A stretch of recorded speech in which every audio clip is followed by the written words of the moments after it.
Well, hello, everyone. Welcome. My name is Beverly Ayeni. I'm the Sustainability Manager here at UTM.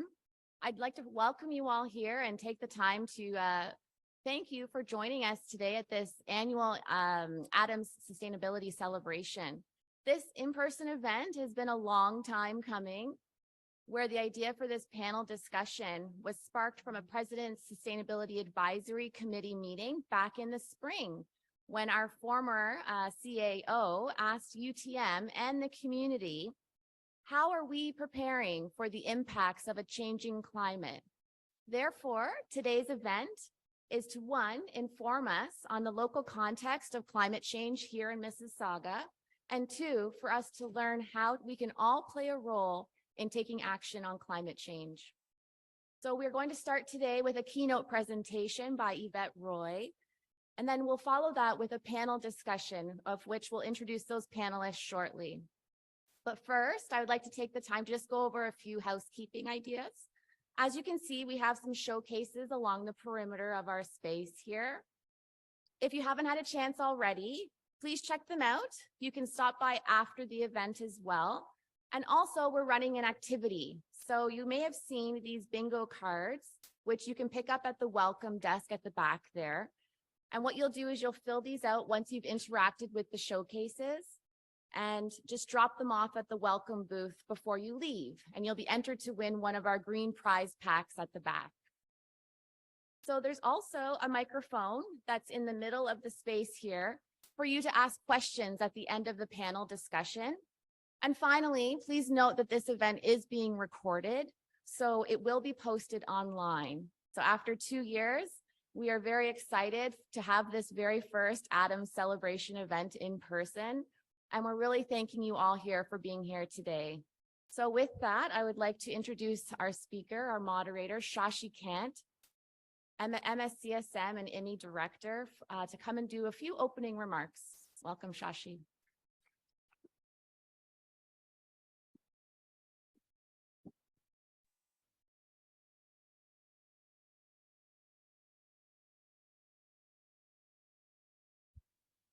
Hi, everybody. Good afternoon and welcome to UTM campus on this nice sunny day. So as Bev said, like after 2.5 or 3 years of the COVID, we are here in person, and we are very thankful to all of you who are here. So I would like to welcome you all to our first event of 22-23 Adams Sustainability Celebrations. And as Bev said, I'm Shashi Kant. I am Director of Master of Science in Sustainability Management Program at UTM, which we started in 2014. And many of you have been involved with this program, either in terms of the internship or placement or capstone, different activities there. Also, I sit on the Engagement and Partnerships Subcommittee of the President's Advisory Committee on Climate Change and Sustainability. Other than that, you will see there are many booths here related to sustainability. So what we do at UTM and around in community, that is good chance to find out. I also wish to acknowledge this land on which the University of Toronto operates. For thousands of years, it has been the traditional land of Huron-Wendat, the Seneca, and the Mississauga of the Credit. Today, this meeting place is still the home to many indigenous people from across Turtle Island, and we are grateful to have the opportunity to work on this land. And most important thing is not just to acknowledge the land, but also how we feel about this and how we act about it and how we change our response about it. So the most important thing is not to acknowledge or give the land acknowledgement, but to learn about our past of Aboriginal people, what were the conditions. And it's not only learning, but internalizing that learning. Like we should feel the same way they feel because of their treatment. And then from that internalization, the next thing is building the relationship with the every community, including the indigenous community. And finally, the most important thing is to act, not only to feel, but act ourselves and encourage other people to act on those. And that will be the real land acknowledgement. And I think it is a great time that we all move in that direction. We are beyond just talking about it. So with that, the realization of our relationship with the land and the Aboriginal culture, which itself is a great foundation for sustainability. I move to our celebration. So this Adams Sustainability Celebration is a tribute to the growing community of sustainability-minded students, faculty, and staff at the University of Toronto, and also the community members from Mississauga and all communities around all three campuses. This is hosted by CECCS, which is the Advisory Committee to President, in collaboration with our campus partners. It is made possible by the generous donations from Wendy Adams. The purpose of this event series is to celebrate success, inspire new activities, build relationships, and collaboratively deepen campus engagement around sustainability. I'm thrilled to be welcoming you to this event today about our changing climate in Mississauga. Today's event has been organized in partnership with the UTM Sustainability Office and the UTM's Principal Sustainability Advisory Committee, which we call PSAC. We are pleased to be discussing this important topic, like climate is changing. I don't have to say anything, and we finished COP27. And like having this event, especially after the COP27 in Egypt, which had just concluded, even though like many of you may be disappointed in COP27, but we have to continue our effort in that direction. Conferences like COP27 are instrumental for an international perspective. It is vital to have our world leaders discuss climate change on global stage. However, the more important thing is that every level plays a role in climate change, and we all are affected, and we all have to act. So from that point of view, today's event is very important, whether it is like we are doing at this level, but we expect same level of the activities and the events and the commitment at all levels of the government, federal, provincial, municipal, and the community, and we all. Today, we will be focusing on cities and critical role they play in both mitigating and adapting to our changing climate. So with that and welcome address, I now pass back to Bev to introduce our keynote speaker.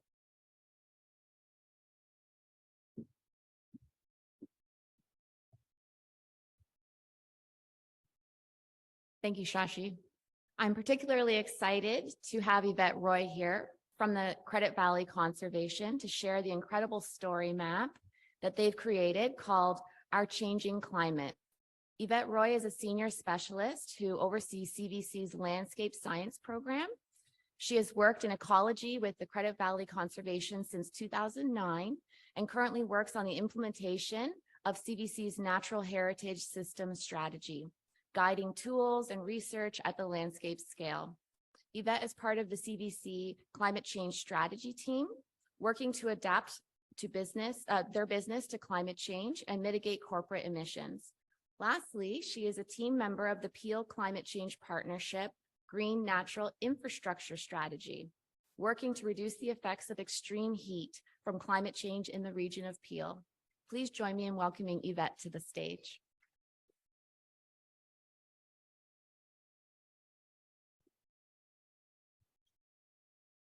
Sorry. Okay, thank you very much. I'm very excited to be here today and share some of the work that our long-term monitoring program has developed, the trends in climate that we're seeing locally, and also talk about some of the solutions with our panel today.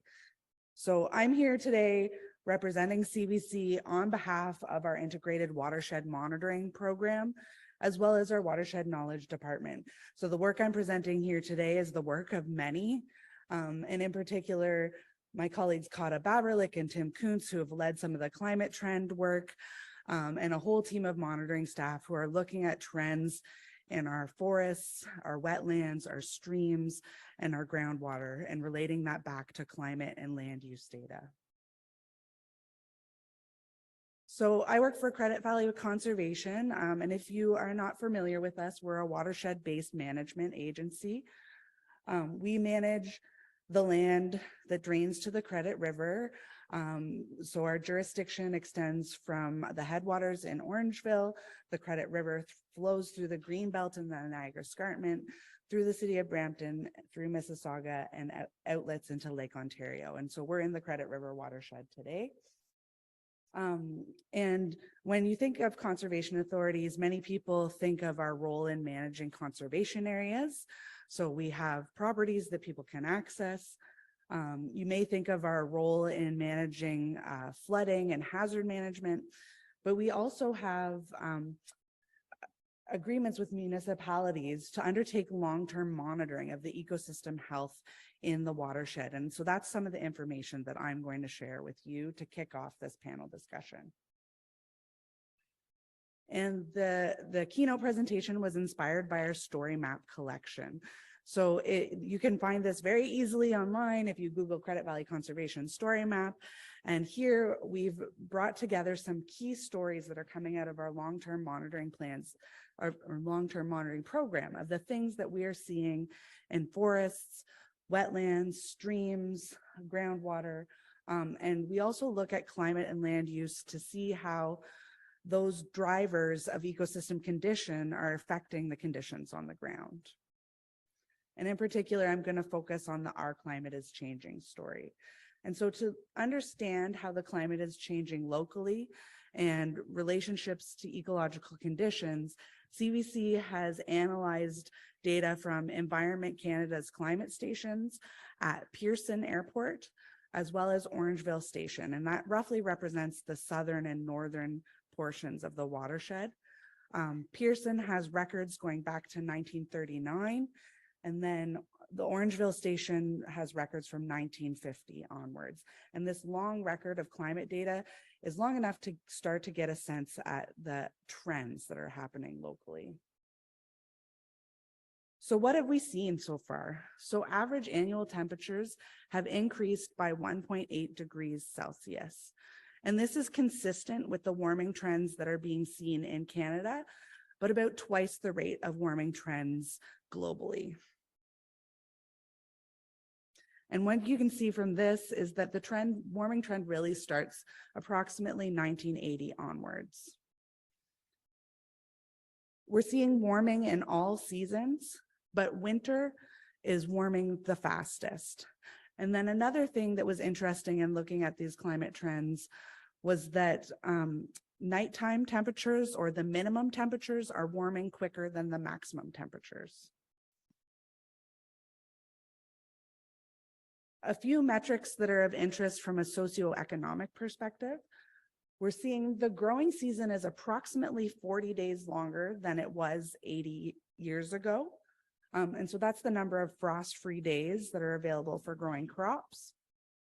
We're also seeing the cooling degree days, or the days where your air conditioning has to be on, are approximately 14 days longer. So we're getting more of that heat in the summer that's having our air conditioners on more often. And we're seeing more precipitation, which is what has been predicted, and we're actually seeing this on the ground locally. So annual precipitation has increased by 6% at Toronto Station or Pearson Station, and 23% in Orangeville. Another thing that's not surprising but interesting that we are seeing it on the ground is that we are having, on average, less snow. So the precipitation that's falling in the winter, 13% of it is falling as rain rather than snow, and snow depths have decreased by 53%. So we do have had some winters with good snow depths, but those are getting less frequent as time goes on. And extreme events such as extreme flooding, ice storm damage, wind damage, or extreme heat, those are more patchy in distribution, so it's harder to detect a trend. But what we have noticed is these things are happening more frequently in recent years. So flooding events due to summer storms, we've seen quite a few of these events. And this is high intensity, short duration summer storms have caused extreme flooding that have resulted in responses from emergency services and damage to homes. And we're expecting these storms to become more frequent in future, whereas historically, more of our flooding would have come from the spring freshet or the spring snowmelt.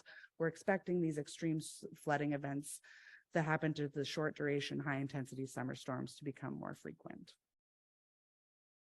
And with respect to extreme heat, we didn't see a trend over the entire record of the climate data. But what we have seen from 2010 onwards is more of those extreme heat days, or days that are more than 30 degrees Celsius. So the 30-year normal tells us we should expect on average about 12 extreme heat days a year. But what we've actually seen from 2010 to 2021 is 11 of those 12 years having more than 12 days, with 6 years having more than double of what we would expect for extreme heat days already. So what impacts have we seen in response to climate change in local ecosystems? So I'm just going to share a few things that are coming out of the monitoring data. But it is important to keep in mind as I share these stories that we have multiple stressors to ecosystems, to our forests and wetlands and streams on the landscape. Those stressors include climate change, but also urbanization, increases in invasive species, water taking, and dams and online ponds, and these interact. But we have strong evidence that some of the issues that we are seeing are linked to climate trends or exacerbated by climate. So we are seeing warming stream temperatures across a number of metrics. For example, the mean daily maximum stream temperature has increased by 0.5 degrees Celsius. And in the Credit River Watershed, we're really fortunate that our streams are home to a diversity of fish community types. We have warm water fish communities and also cold water fish communities and sensitive species like brook trout. And so for those more sensitive cold water communities, these increasing temperatures are a concern and anticipated to exceed the lethal tolerance of some of our cold water species. We're also seeing increasing stream flows. So average annual stream flow has increased by 67%, with the largest increases in the spring and early summer months.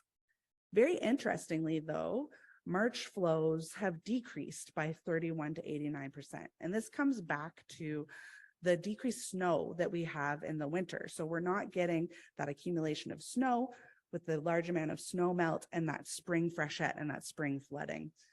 And this is important from an ecological perspective because that spring freshet and that spring snow melt from the snow has an important function of flushing the nutrients from the stream, the sediment-bound nutrients. So something that we've noticed in a few years that have had low amounts of snow accumulation is increases in algal blooms. And this has happened in 2012 in the watershed and 2021. And the 2012 event actually clogged the Lorne Clark drinking water plant and caused $250,000 in damage to the infrastructure as well. So it has an impact both from the stream's perspective of creating those less tolerant conditions for a diverse fish community, but also can impact infrastructure. And then another thing that climate has, it has a relationship with the invasive species, pests, and disease we're seeing. So climate change did not cause the invasive species that we have, but it can exacerbate the effects that they have on ecosystems. And the two that I want to talk about are beach scale. So this affects American beach trees, as well as emerald ash borer, which I'm sure many of you have heard about. That's a major pest that's resulted in the death of many of our ash trees locally. And so the link to climate change here is that these pests can die back in the winters when winter temperatures dip below -25 to -35. So although climate change didn't cause them to be here, the lack of cold winters can increase their adverse effects and hasten them and quicken them. And lastly, a very interesting climate trend that I wanted to share is we've been anticipating shifts in species distributions, and we're starting to see that. So we're seeing more abundant southern species. The red-bellied woodpecker is a Carolinian bird species, and at the beginning of our bird monitoring, we did not detect any of this in any of our bird monitoring plots. And across the monitoring period, we now see red-bellied woodpecker throughout the zones of the watershed. So that is really just a quick snapshot of some of the climate trends and some of the impacts to ecosystems, but I don't want to leave you there because it's just a little bit too dire, and I want to talk a little bit about what we're doing as well. Because we are also not just detecting the issues, but we're also part of the solution. So as a conservation authority, we have a role and can support adaptation for local communities and adaptation for local ecosystems, as well as play a role in mitigating climate change by reducing our own emissions and undertaking projects that sequester carbon. So we undertake projects relating to protection, water management, education and outreach, stewardship, and restoration. There's too many to cover them all today, but I did want to touch on a few. So the one being at CVC, we want to be part of the solution. So part of that involves looking at our own corporate emissions from our own business and developing a mitigation plan for those emissions. And we're currently aiming for a 40% reduction in our 2010 CO2 emissions by 2030 and aiming to be net negative by 2050. And we will be mostly doing this by transitioning our vehicles, buildings, and equipment away from the use of fossil fuels. And then also looking at opportunities to increase carbon sequestration on our lands through increased restoration and planting, and looking at other technologies such as solar energy. Another big role for us as a conservation authority is we're involved in restoration of lands, so streams, forests, wetlands, moving stream barriers, and in doing all this restoration work, it helps adapt our natural ecosystems to climate change. It builds increased cover, it builds increased resilience, and increases the likelihood that those natural ecosystems are going to be able to withstand the disturbances that we expect to come with climate change. Since 2007, CVC has planted over 1.1 million trees. And I'm not going to read all of these, but there's a number of really good success measures that we've been able to do thanks to the support of our municipal partners and in partnership with local landowners and businesses as well. Another thing that we are working on with our partners is reducing the impact of the urban heat island. And this project that I wanted to highlight is through the Peel Climate Change Partnership. The Green Natural Infrastructure Strategy is led by my colleagues at the Region of Peel and TRCA, but all the municipalities within Peel, as well as the conservation authorities, are working together to look for solutions to the issues that are going to face local communities. So what we've done through this project is we've looked at where are the neighborhoods that are vulnerable to extreme heat, both because they're very hot and also because they might have vulnerable populations, such as increased populations of seniors who maybe don't have access to cooling. And we have targeted increased greening to some of those neighborhoods. And the CVC Community Tree Project was launched to target one neighborhood in particular in Brampton. And last year they were able to, with support from an Environment Canada Action and Awareness grant, they were able to plant over 2,800 trees in this neighborhood working with local businesses and local residents. They also reached over 3,000 residents and held 146 virtual and in-person events in just 1 year. So some very real work is happening on the ground. And then the last story I wanted to share, but not least, is about flood resilience. So as a conservation authority, understanding flooding is part of our core business. And there's multiple ways we're working on increased flood resilience. That includes working with our partners through the Peel Climate Change Partnership, again, working on a flood resiliency strategy, looking at what neighborhoods are vulnerable to flooding. We also have low impact development programs.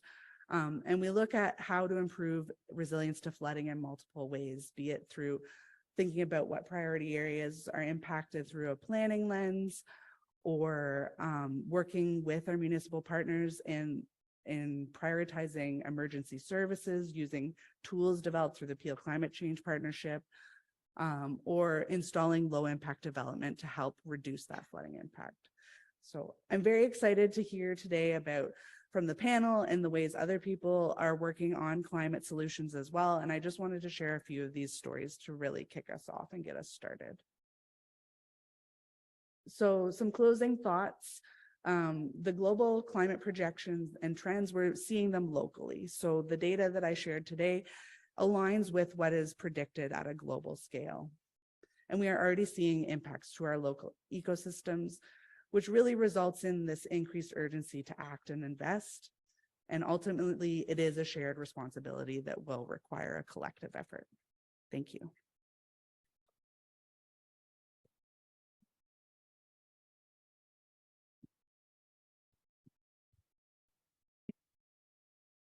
Yes, sit there. We're not done with you yet.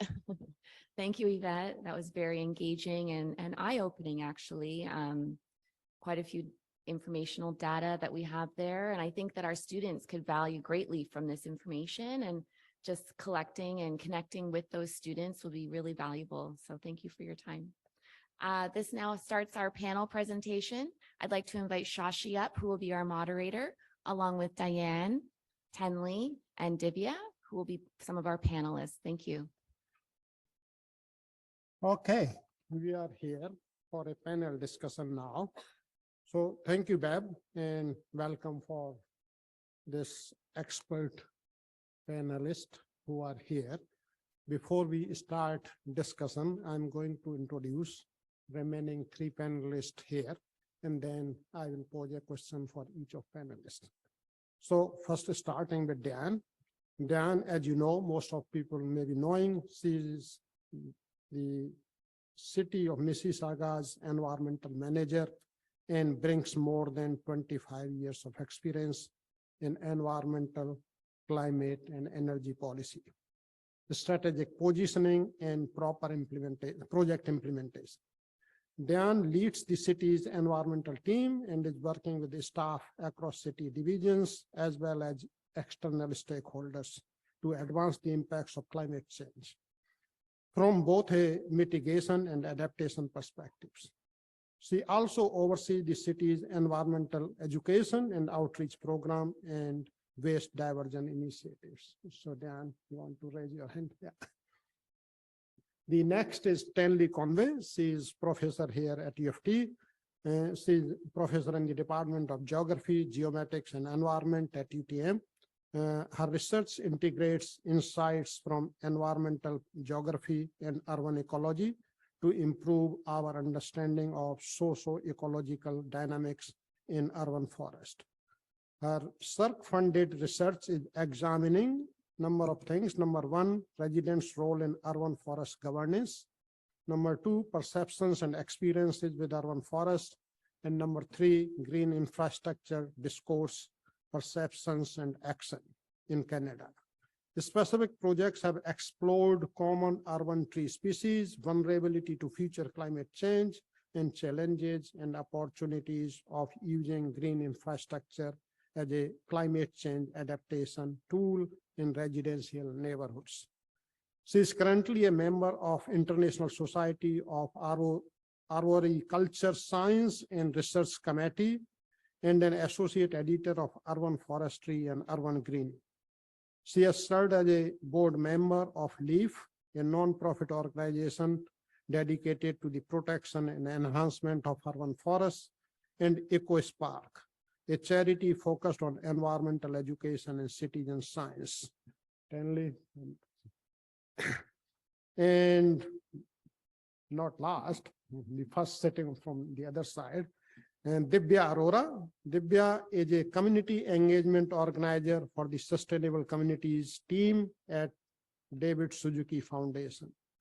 Her work focuses on facilitating engagement, action, and advocacy on provincial and regional campaigns, such as clean electricity and climate-friendly development, as well as strengthening adjacent socio-environmental movements through intersectional practices and projects. So with that introduction, and Yvette has been already introduced before, so I don't have to introduce her again. With that, we will start with a few questions to each of our panelists. So after that, we will move to Q&A, and I'm going to start with Dan. And Dan, based on the presentation which we have from CBC and around the climate data in Mississauga, I know the City of Mississauga has done some vulnerability mapping in the city, including identifying climate risks. So question to you is, can you tell us about the city's top climate risks and how the climate change action plan is addressing them? Wonderful, thank you. Can you hear me okay? Excellent, thank you very much. Wanted to just maybe lift off the page a little bit of what Yvette had talked about in some of the risks that we are seeing here locally. So to answer the question around some of the risks that the city is exploring and understanding is really from two different perspectives. One is from the mitigation perspective, and the other is adaptation. So just going first to the of the mitigation. So really, how do we as a city, both from a corporate perspective as well as helping our residents drive down the greenhouse gas emissions profile for the city? So I've identified essentially two significant risks. One that Yvette talked about, which was time is of the essence. And the second one is really around how do we budget for and pay for the absolute transformational requirements that we need from both the transportation perspective as well as buildings. So through the most recent IPCC reports, the Intergovernmental Panel on Climate Change, the series of reports that were released last year and earlier this year, we know from the scientific community that we have lost a decade of opportunity to make drastic changes. And we also know that the pace in which we need to make these deep reductions is at a much a shorter scale, so that we can stave off the worst effects of our global warming. So we definitely want to stay within the 1.5 degrees Celsius. Yvette talked about the fact that the city and this particular region has already warmed by 1.8%. And she talked about some of the risks to our ecosystems as well as our infrastructure. On a more positive note, thankfully, the technology from a reduction of greenhouse gas perspective is available. And so we do see the transformation of electric vehicles, hydrogen for buses, and looking also at low carbon communities like district energy. And I think that gets me to the second point, which is really around who's going to pay for it. So as a lower tier municipality, the City of Mississauga, our tax base is what it is, but we really need to look at some of the opportunities that are that the province and the federal government can help support us with. Businesses also have a role to play in the sense of immobilizing some of the incumbent oil and gas companies to bring on new clean technologies. Very quickly on the adaptation side is picking up again on what Yvette said, which is around the largest risk is the risk to our assets, both city facilities, buildings, your homes, and also our natural assets. So I'll perhaps leave it there. Yvette, you did a great job in sort of identifying some of the concerns around, tree canopy, invasive species, the impact that extreme weather as we have seen more locally. So with that, I'll pause. Thank you for your very brief and broad about talking about the climate risk to City of Mississauga, and also who will address and how they will be addressed. Moving along the same lines, next question is to Tenley. From a research perspective, what are the biggest challenges and opportunities in an urban area like Mississauga to combat climate change? Great, thank you. So as you heard from my introduction, I study urban trees. And so I'm going to be coming back to that. But I also wanted to acknowledge that trees are not going to save us. And sometimes I think that we hope and wish they would, at least the people who I speak with and work with, the urban foresters. They have a tremendous role to play in climate change adaptation, to a certain degree, maybe mitigation, but there are other things that we really also need to be doing. One of them, of course, is particular to a city like Mississauga, is understanding through research how we can transform what is essentially an auto-dependent or built as an auto-dependent urban landscape. This is obviously, a major challenge that requires an all-hands-on-deck approach. From research, I think one of the challenges and opportunities is to really think through that, is that it's not just a question for my colleagues who are transportation geographers or transportation engineers. It is a question that many academic disciplines need to be part of to understand the planning aspects, the engineering aspects, the social aspects, the connections people have with their cars, the ways that cars facilitate their individual daily personal lives and travels. And so, this is unusual, sort of bringing all of these different disciplines together. It's certainly something that we see happening, but I think we need to see happen much more as we try to address and understand how we can respond to climate change. The other thing, and maybe this is going to bring it back a little bit to trees, but trees are often talked about in the context or increasingly as a nature-based solution. And nature-based solutions are using nature to try to help us adapt primarily and mitigate the effects of climate change. And nature-based solutions include things like trees and rain gardens and bioswales and green roofs. And they ultimately represent a spatially disaggregated solution. And I think this is actually indicative of many of the approaches we need when we think about how we adapt to climate change. So if we think about stormwater, for instance, in most of our urban areas in Mississauga, we have a municipally managed stormwater system that as individuals, we don't really have to worry about. Water, hits our roofs, it flows down our roads, it disappears into the storm drain, and I as a resident have nothing to do with that. And maybe if there's a problem, I reach out to someone in the city, but it is a centrally managed and maintained system. Nature-based solutions are by their very nature disaggregated. It means that we have to plant trees throughout the city to get the benefits of their cooling effects, the benefits of their ability to help manage stormwater. For rain gardens, for rain barrels, for bioswales, we can't just have them located in public land.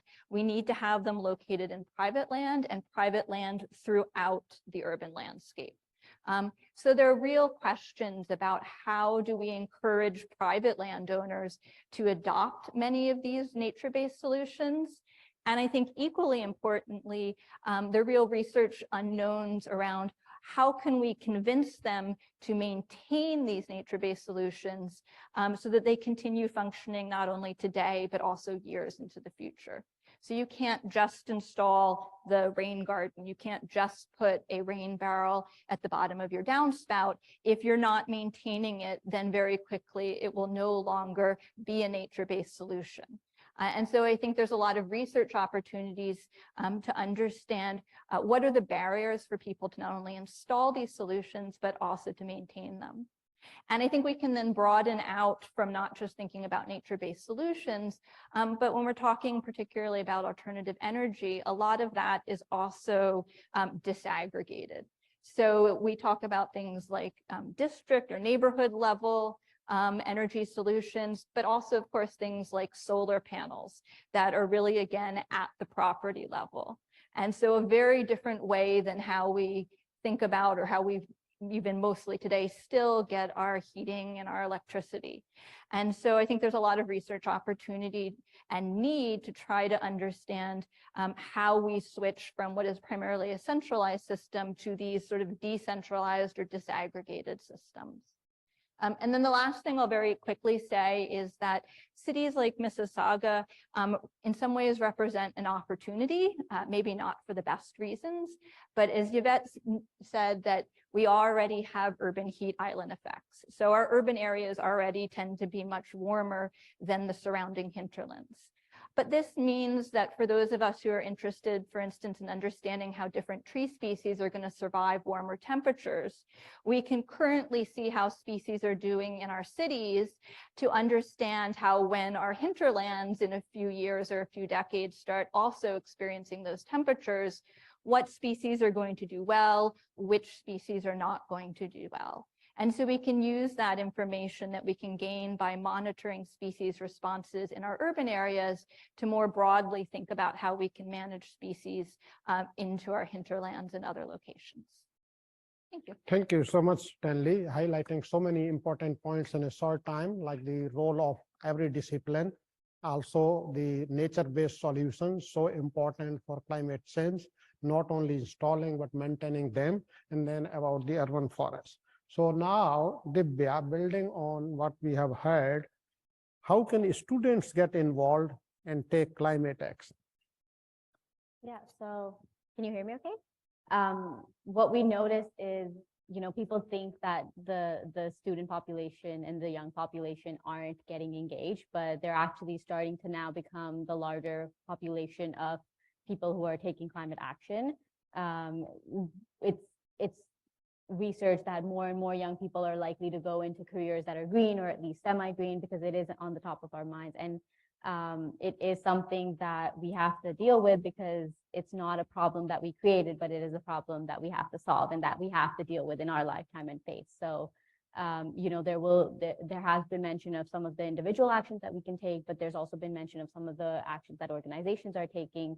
And both organization actions and individual actions are a great first step, because they really start to train your brain into being more aware of what are my habits, how am I contributing to the problem. Even if it's a really, really small contribution, you're not part of the problem. But even if you start to train your brain into thinking of how can I do this in a way that's better, what starts to happen is you start looking at broader discussions and broader changes that you can make as an individual. So one of the things that really people need to get behind is policy change and systems change. And those things really start to happen when people gather in masses. So you may think, me as an individual, I can't change this policy, or I can't deal with systems change. But when people come together in masses, even if everyone here brought a friend to this event, we would have effectively doubled the number of people at this event. And so it really does create a ripple effect. And so it's really hard to place yourself and see yourself in where you fit in that ripple, but you just have to do your part. And part of systems change, the reason that we want to push for changing systems is because it makes individual action easier. So if people want to drive electric vehicles, it will be easier for people to drive electric vehicles if the system allows for electric chargers or incentives to buy electric vehicles. Similarly, if people want to upgrade their homes to be more energy efficient, if there's incentives, it's basic knowledge that people are going to be more likely to do it. And so that is the reason to demand systems change, because the theory behind systems change is when you look at any one problem, the message stays the same, is that we need to stop what we're doing the way that we're currently doing it and shift to doing it in a way that's better. So when you talk about, land defenders in the West Coast who are fighting pipelines, the reason they're doing it is because we need to stop oil and we need to switch to clean and renewable energy. When you talk about protecting Greenbelt, the reason people and organizations talk about protecting Greenbelt is because we need to stop development the way that it has been happening in a very low dense and not climate friendly way and start building sustainable communities. And so really the way that students can get involved is to start seeing yourself as a very important unit as part of the bigger picture, because you really do play a part, and how you play a part and how your voice and your action can have a further ripple effect. That is some of the work that people like me and organizations do. When people come together, it's part of our work and our expertise to figure out how can we put this momentum to where it's going to make the most change. So sometimes the best thing that you can do is show up. And really, that doesn't have to mean that you have to commit to the movement year after year, day after day, but showing up to the things that you are interested in, things that you want to learn about, things that are big moments happening in your community, and really talking to your friends about it, talking to your family about it, posting on social media. Social media is where a lot of young people are and how they connect and communicate with one another. So a lot of taking climate change is connecting with other people, because it is such a societal problem and not just an environmental problem. Thank you. Thank you, Divya, for giving so many tips for the young generation. And as Divya said, like the smallest change you make, you have to make together with the other people. You have to also keep the bigger picture in mind. There may be incremental change you are making, but every change is important. So keep that in mind. Now, moving along, David, question for you is how can students best use the data available from CVC, and such as these story maps in their coursework and research? That's a great question. Can you hear me? Yeah, okay. So we often partner with students and academics, and we're very open to sharing the data that we have. So one of the ways is we've recently launched an open data portal. And so we're just slowly getting our data sets up online. So those are free to access. You can download them, you can use them, and you can analyze them. So right now we have our fish collection records online, as well as our ecological land classification and land use data, but more data sets will be definitely coming, and we'll be continuing to populate that. But as you may have got a sense from my presentation, we have a wealth of data in-house on the conditions of forests, of wetlands, of groundwater, of streams, and we monitor a number of attributes. So we have long-term monitoring data. We also have inventory data. We have a real-time water quality monitoring network that monitors stream flow and climate information. So all kinds of information. So if you think we might have something and it's not available through our open data portal, you can reach out to CVC and it will put you in contact with the right person. And there's a data sharing agreement. And we also like to work with the users of our data to ensure that if you have questions about it, we can answer the questions, or we can help guide what type of data request might be the best to use. Thank you so much. Yeah. So as you learned that they have a lot of data, CVC, and how can students use that data and make best use of that. With that, the first round is over, but we have a time, so I will go over the second round of questions, which are a little shorter in a sense. So Dan, starting with you, how can residents in Mississauga prepare for a changing climate? Thank you. We're all residents. We all have a role to play, whether we live with our parents, whether we have our parents living with us. And so there's a huge opportunity as residents to be able to take action. We heard Tenley talk about some of the, important activities that you can do around your house or where you rent.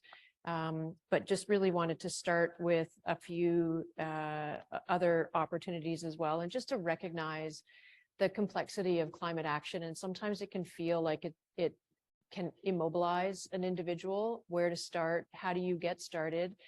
So I think recognizing that there's not a single silver bullet to addressing this issue, and that it will take thousands and millions of individual action by all of us to make the changes that will be necessary.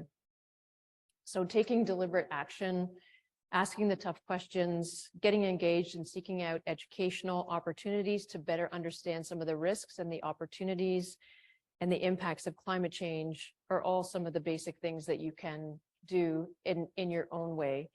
You can also better understand your own personal carbon footprint. So the City of Mississauga has an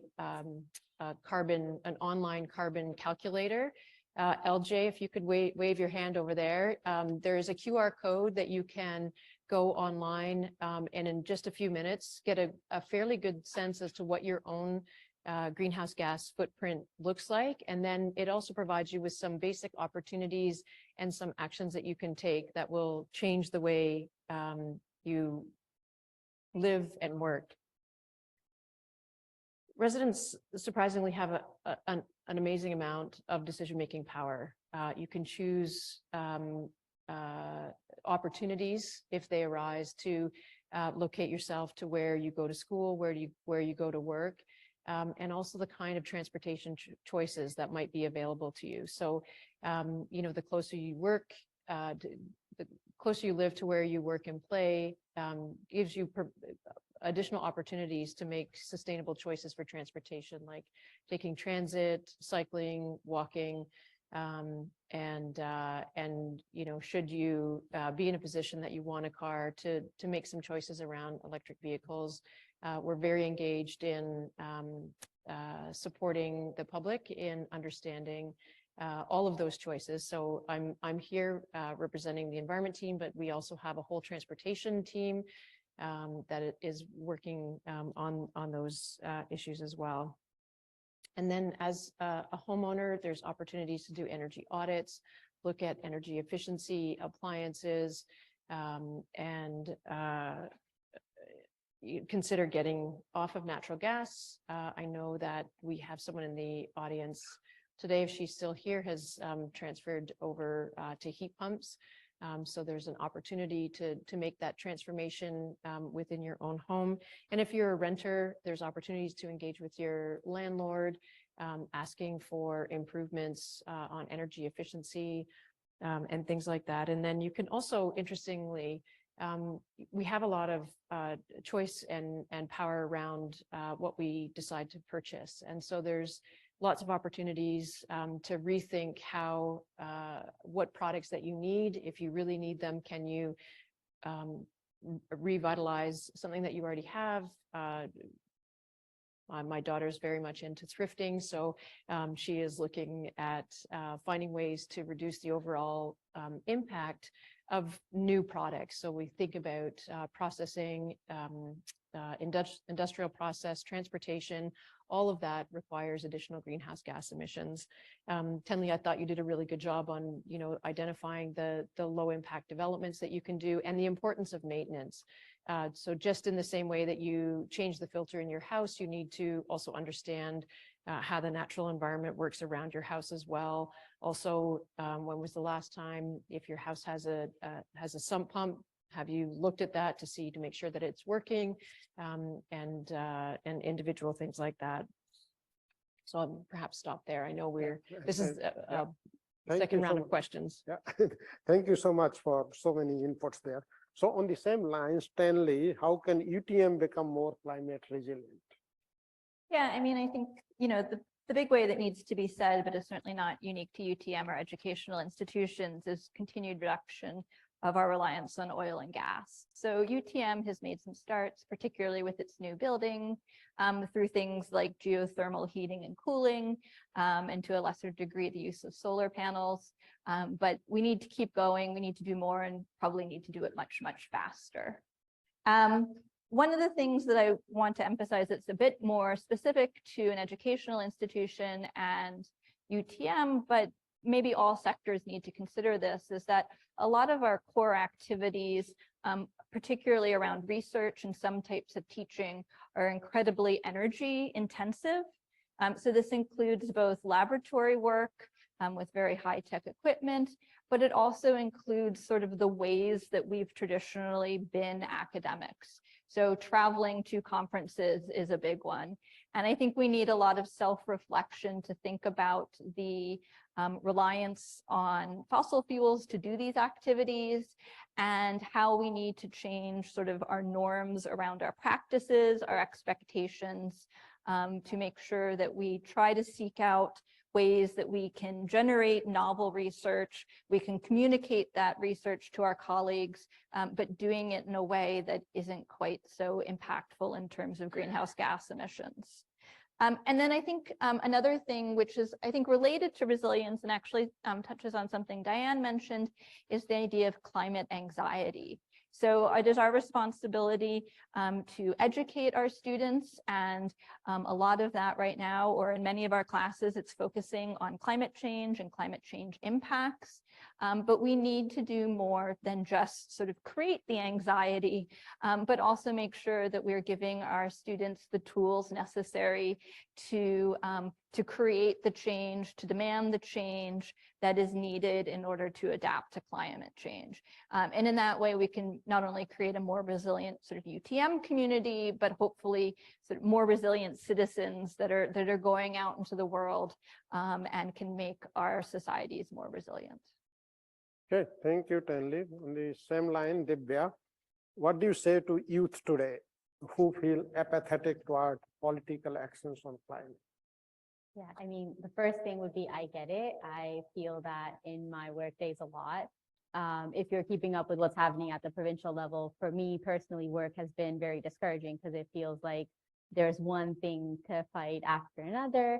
And that's just at the provincial level. And if you work at a regional level or a provincial level and you still keep up with news of what's happening globally, you can still feel very discouraged. It's like, I'm not creating change enough, but that's not true. And there's nothing I can say that will magically fix it for you or get you to believe that it's not an unfair problem or it's not an unfair way to go about solving the problem. It is, but we have a real opportunity and a real chance here.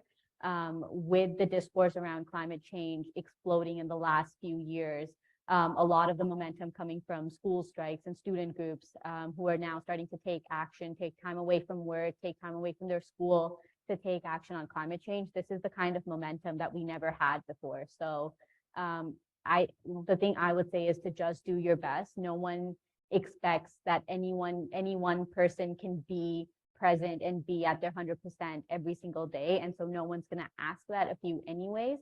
And so just because you're starting to take action doesn't mean you have to commit to it, you know, like I said, for a long time. Like, see what works for you. Do you care more about wildlife protection? Do you care more about protecting our waterways? Do you care more about greenhouse gas emissions?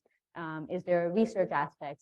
We were talking about incorporating art or some of the hobbies that you can have into how you can combat climate change. So if every single person here even did 3 days a year of dedicated climate action work, you know, the New Year is coming up, make that your resolution. If every single person here, or if even 100 people did 3 days a year, we would have the equivalent of one single person taking dedicated climate action for the whole year. And that creates a lot of change and a lot of momentum that can then lead to the sort of bigger picture global change that we need to happen. So two things to keep in mind is that you're not alone. A lot of people feel that way. A lot of people feel discouraged. A lot of people feel alone. But the thing that makes it better is connecting with community.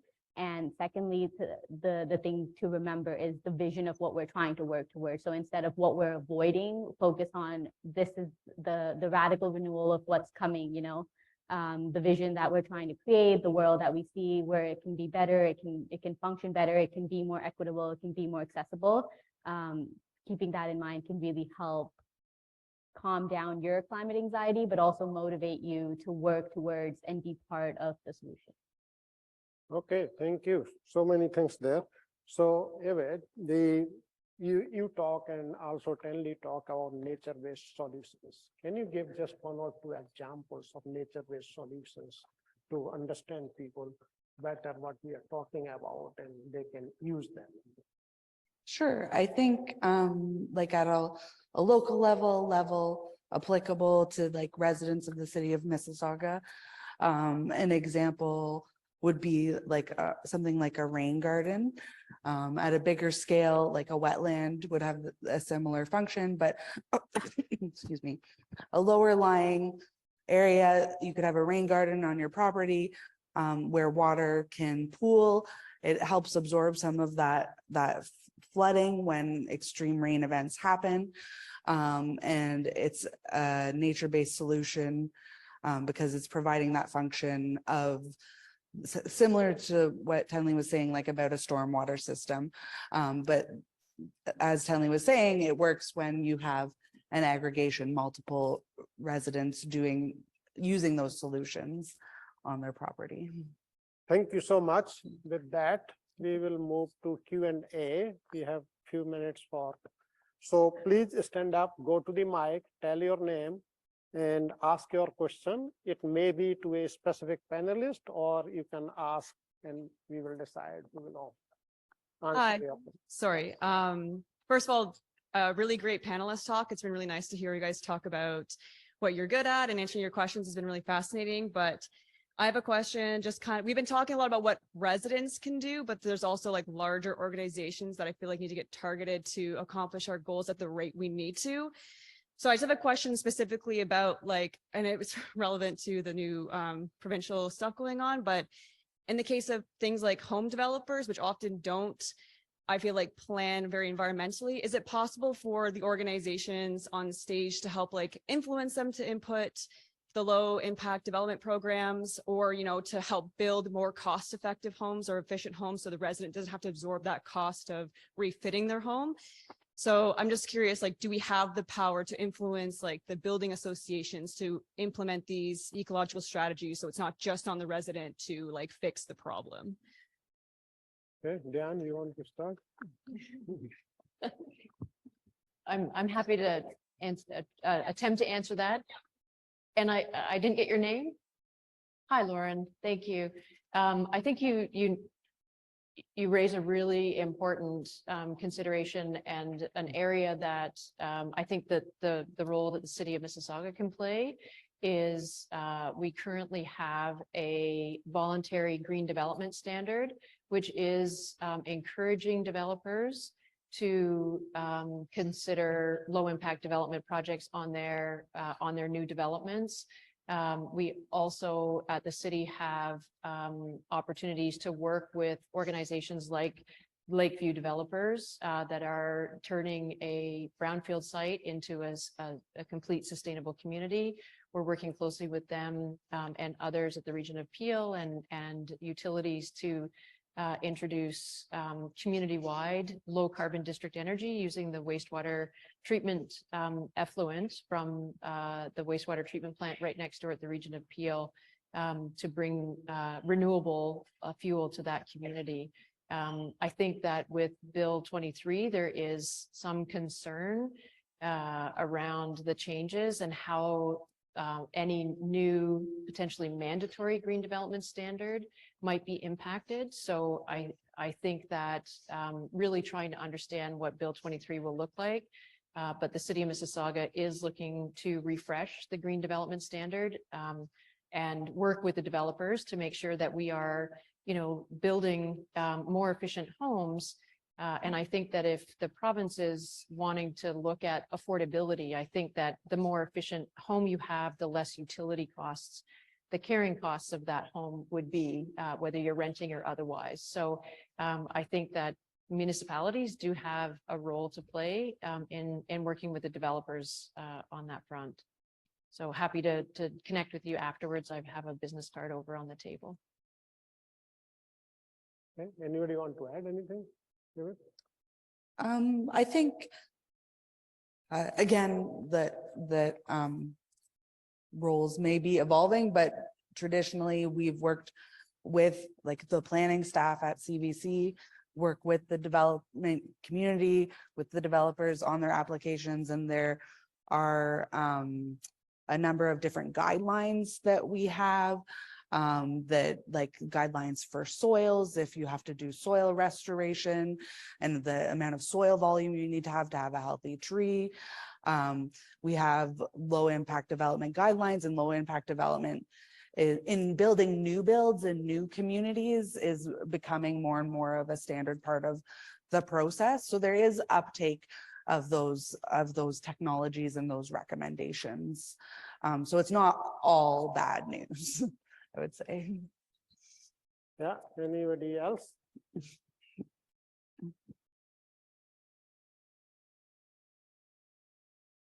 Hi, my name is Trong, and my question to you is, I know there's been movement in regards to us as citizens of Ontario, Mississauga, to have companies build items, materials that will last for a long time, or at least be able to be repaired.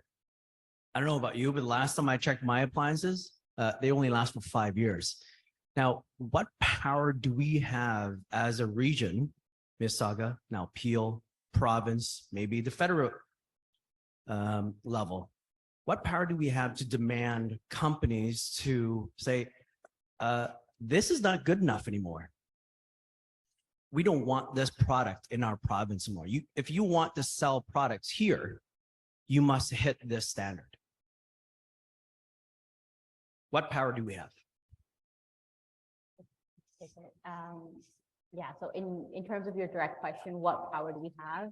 A lot, and all of it, I would say. So really, when you're combating, and this goes to the first question too, when you're combating behavior that corporations continue to use appliances that are not durable, or continue to develop buildings that are low density and not climate friendly and do not reduce greenhouse gas emissions, what you're really combating is their preference for profit over planet and people, and the resistance to change. So if they continue to be the way that they are, and there's no external forces that are asking them to change, there's not going to be change happening. So it's either residents have to deal with it and get the short end of the stick with appliances that don't work for too long, or making our own homes better, or we have to do the work at the front lines and really encourage the organizations and the corporations through using our voices as a collective and build political power to say that we need policies that demand that appliances last longer, so that there's not that many greenhouse gas emissions being reduced for continual manufacturing. Organizations need to be held accountable. What we really see at the provincial and even just government level is that organizations have a lot more lobbying power, and they have a lot more money and time than regular average citizens do to invest in holding the government from implementing change. Especially if you look at COP27 that just happened. It's a climate change conference, but the oil and gas industry is one of the biggest lobbies that attends that conference. And they do so, and they put that much money behind it because of that resistance to change and because of that preference to hold on to profits. So we have to deal with it one way or another. And so when you say what power do we have all of it. If we want, if there was a certain organization, there has been in past where organizations have been boycotted because of unethical practices that they use, or because of certain materials that they've used that are of risk to children or kids. And so there is real power in when people come together, and it just has to be a matter of, you have to think strategically about which way can I make the most difference? Will I really make the most difference if I start upgrading my appliances and buy the best appliances for my home? Or will I make the most difference as a collective when I join other people, and together we can stop it at the front lines by asking organizations to not continue going the same way, and really pushing that resistance so that there is change that needs to happen. The change is being talked about now. It's just very slow to occur. So there is one problem after another that we're running into, but that doesn't mean that change isn't happening and that solutions aren't there. Solutions aren't there. So when you say as a region, what can we do? So one of the things that comes to mind is going to your counselor, starting there, taking your counselor to have them take it to council. The council can take it to the regional council. The regional council can send a message to the province, and you move it up the levels of government by just pushing that one person to be on your side and be your ally. And so, yeah, I say you have all the power. It's just a matter of using it and really tapping into it. Thank you so much. And I think in the interest of time, we will like to close this session. Thank you very much for panelists, and thank you for your questions.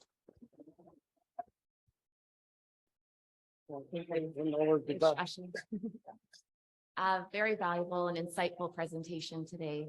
Thank you to all of the panel discussions. I think you've given us a lot to reflect on and think about, but I really appreciate that you were also able to focus on the actions that we as individuals can take. I think very often we sit back and wonder what we can do to make that change. So I really appreciate focusing on that today. I just think our students really want to hear from that as well. So thank you very much. Turning our chance over, we're going to have our closing remarks, and I'd like to introduce Amrita Danier to come and say a few closing remarks. Thank you.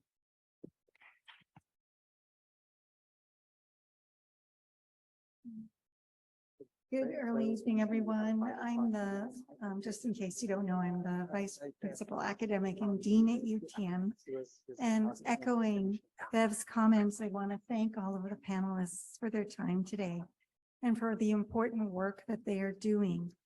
I think it is true that our students and the world is suffering from climate anxiety, and these kinds of events that are meant to be thought-provoking and emphasize actions that people can take to not only take individual actions, but also work collectively, are being shown to be key to relieving some of that anxiety and giving people a sense that, in fact, the problems aren't insurmountable, but lie within us and together to help solve.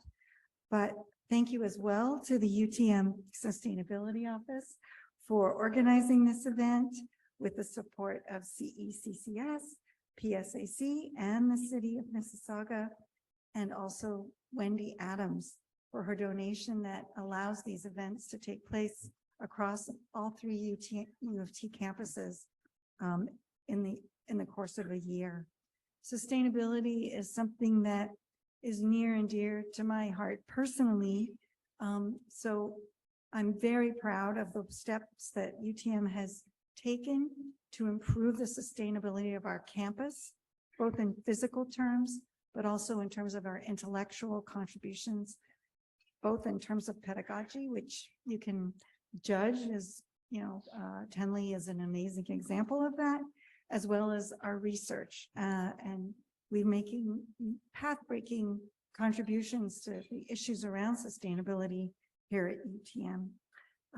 As well, of course, our dining, our business, our building, sustainability indexes, all kinds of things. We're taking actual physical steps on this campus to improve our sustainability record and improve lessen the impact we have in terms of our carbon footprint. I know that everyone at UTM is looking forward to continuing working with our community partners as we move forward on additional projects. So thank you all for coming today. Please do not forget that November 30th is the deadline for applications to the $25,000 Innovation Prize competition and the $5,000 faculty, staff, and student sustainability grants, which again are sponsored as part of the Adams celebration.